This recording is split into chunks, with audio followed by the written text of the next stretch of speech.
On va maintenant s'intéresser à un métal précieux qui bat des records sur les marchés mondiaux. L'or est plus que jamais une valeur refuge, une flambée des cours qui intensifie encore son exploitation. C'est l'Afrique qui abrite les plus gros gisements.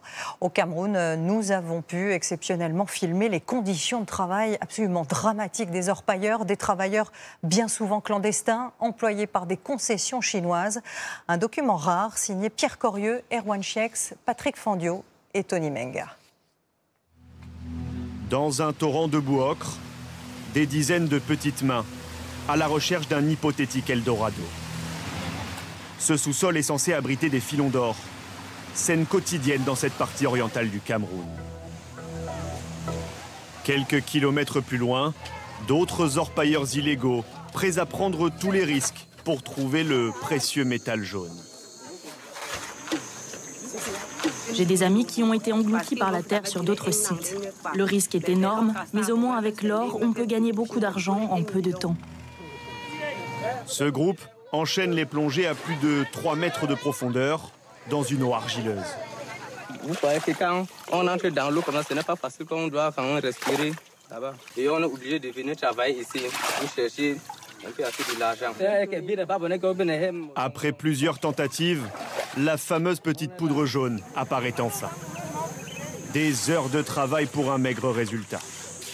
Ici, même les enfants sont mis à contribution par leurs parents.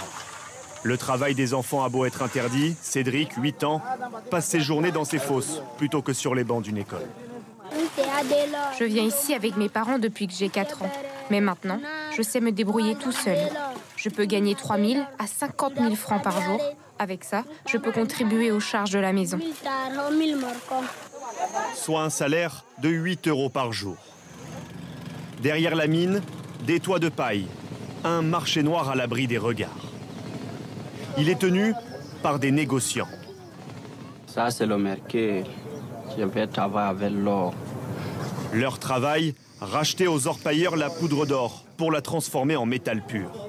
Cette pépite de 10 mg, il la revendra 12 €, 4 fois plus que le prix auquel il l'a acheté à cet homme.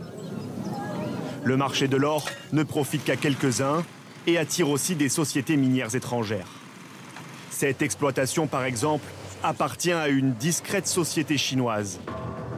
En caméra cachée, la gérante de l'entreprise nous assure être dans les règles. Moi, travailler, moi, il y a papier, non. Qui t'a donné les papiers? Ministre, signature, papier. Et les populations, qu'est-ce qu'ils vous ont dit? Moi, pas, comprends pas. Merci. Pourtant, la colère des habitants est réelle. Ces hommes possèdent ici des parcelles de terre. Les centaines de permis accordés aux sociétés chinoises, pour eux, ce n'est rien d'autre que du vol.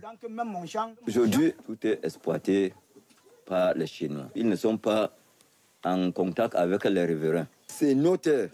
Ils sont venus arracher dans nos mains. Ils sont en train d'exploiter notre bien pour rentrer avec.